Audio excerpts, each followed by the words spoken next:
जैसा कि ऊपर कूले ने बताया कि व्यक्ति अपना मूल्यांकन करता है और उस मूल्यांकन के अनुसार समाज उसको यह विश्वास दिलाता है कि तुम्हारे व्यवहार के इस कारण समाज में ये तुम्हारा रूप या स्थान स्थापित है। अगर वह अच्छा है तो श्रेष्ठता का स्थान उसे मिलता है, और अगर वह का व्यवहार अच्छा नहीं है तो समाज में उसका जो भावनाएं होती हैं लोगों की, वो हीनता की भावना होती है। तो इस प्रयास किया गया कि कूले ने अपनी विचारधारा में ये बताया कि जब व्यक्ति शीशे के आगे खड़े होकर अपना मूल्यांकन करता है तो वह बार बार इस चीज को देखता है कि मैं कैसा हूँ, और उसे अंदर से ही उसे जवाब मिलता है कि उसका कार्य ये है, इसलिए वो ऐसा है।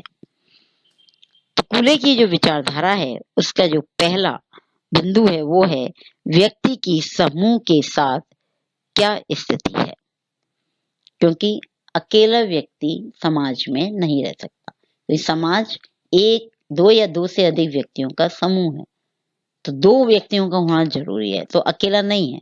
तो व्यक्ति का क्या है, समूह के साथ क्या स्थिति है, यानी सबसे पहले हम देखेंगे व्यक्ति का समूह के साथ कैसा व्यवहार है, वे कैसे रहता है, कैसे खाता है, कैसे पीता है, कैसे व्यवहार करता है, और उनके व्यवहारों का एक दूसरे पर क्या प्रभाव पड़ता है।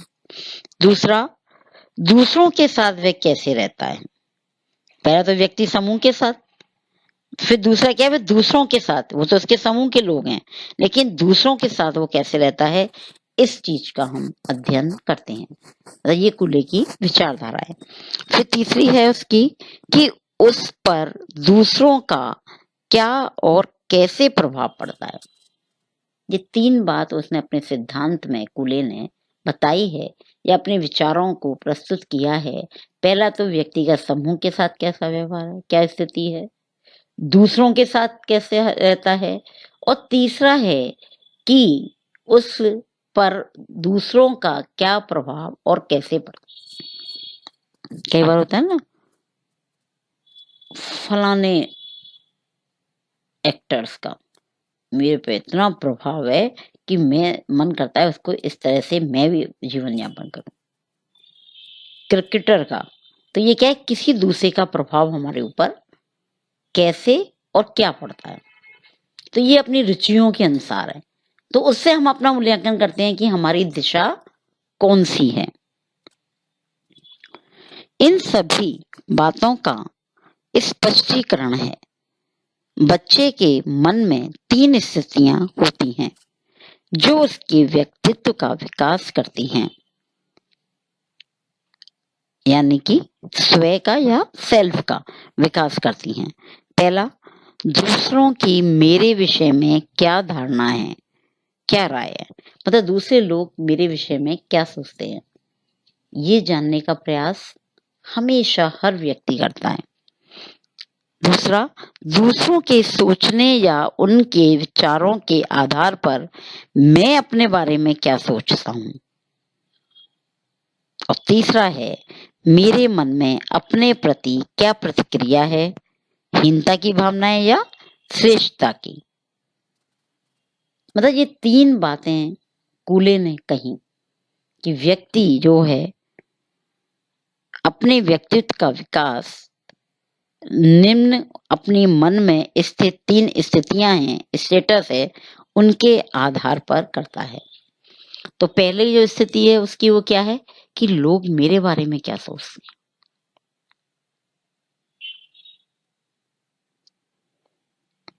ये अपन ने जान लिया। उनके सोचने के अनुसार या उनकी बातें जानने के बाद मैं अपने बारे में क्या सोचता हूँ। अरे वो तो मुझे ऐसे ही कहता है, मैं तो पागल हूँ। क्या मैं वास्तव में पागल हूँ? ये मेरा विचार, सोचने का विचार है कि मैं सोचूं अपने बारे में। और तीसरा, अगर सब मुझे ऐसा कहते हैं या अपने प्रति क्या प्रतिक्रिया है, उसके आधार पर मेरे अंदर हीनता या श्रेष्ठता की भावना क्या होती है, जागृत होती है। सब मुझे गंदा गंदा गंदा कहते हैं तो मैं अपने आप को गंदा ही समझ रहा, हीनता की भावना आ जाती है। और सब अगर मुझे अच्छा अच्छा अच्छा अच्छा कहते हैं तो मैं अपने आप को श्रेष्ठ समझने लगता हूँ, तो और अच्छा काम करने लगता हूँ।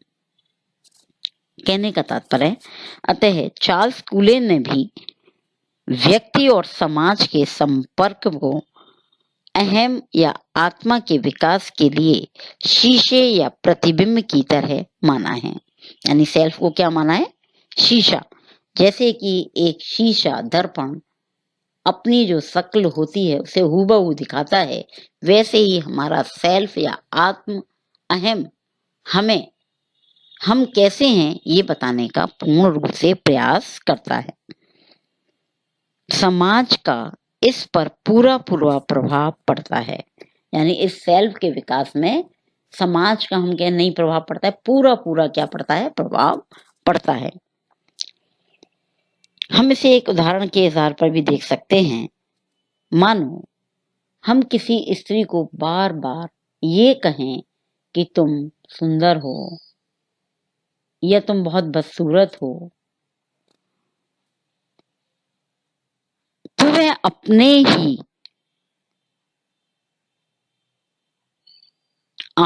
अपने आप को सुंदर या बदसूरत महसूस करने लगेगी और वैसा ही आचरण भी करने लगेगी।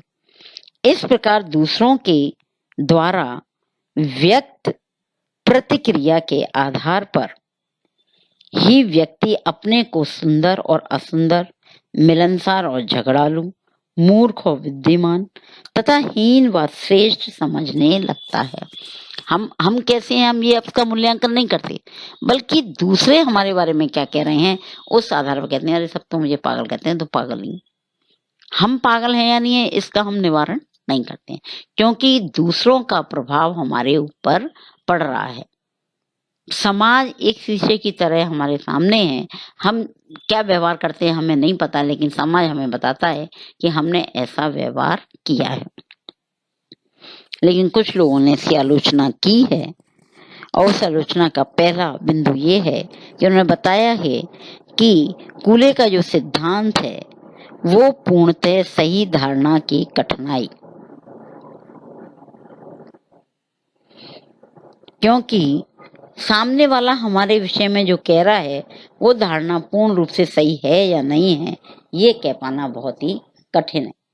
कई बार किसी को नीचा दिखाने के लिए भी ऐसी विचारों को या व्यवहारों को या बातों को कहा जाता है कि व्यक्ति वैसा होता नहीं है और वो नीचे या हीनता के उस पर पहुंच जाता है। दूसरा है दूसरों की मनोवृत्तियों में असमानता।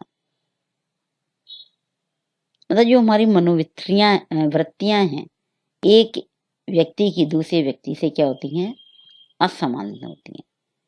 इसलिए उनका सोचना, व्यवहार करना और क्रियाएं करना ये सब क्या है, अलग अलग होते हैं। और तीसरा है आंतरिक व्यवहार सम्मिलित ना होना। इसमें क्या होता है, आंतरिक व्यवहार सम्मिलित नहीं होते हैं। कई बार हम जो भी व्यवहार करते हैं, आचरण जो होता है वो क्या होता है, दिखावे का आचरण होता है, और उस दिखावे के आचरण के कारण जो वास्तविक व्यवहार है वो समझ नहीं पाता है व्यक्ति। और नेक्स्ट है वंशानुक्रम को स्थान न देना। जो जन्म से वंशज से हमें जो प्राप्त हो रहा है वो स्थान हम नहीं देते हैं। एंड लास्ट है भावात्मकता की मात्रा में भिन्नता। जो हमारी भावनाएं हैं, भावात्मकता है, उसके कार्य में या कहना चाहिए मात्रा में अलग अलग लोगों की क्या होती है, भिन्नता होती है। और इसके कारण हम एक दूसरे से क्या करते हैं, अलग अलग विचारों को प्रस्तुत करते हैं। इस प्रकार से कूले ने जो अपने लुकिंग ग्लास की बात करी है उसमें वो यही कहना चाहता है कि व्यक्ति अपना मूल्यांकन स्वयं कर कर समाज को दर्पण मानकर हम उसमें अपने व्यवहारों का मूल्यांकन करें तो हमें पता चलता है हमारी लोकप्रियता से और अपनी अलोकप्रियता से कि हम समाज के लिए क्या स्थान रखते हैं। ठीक है?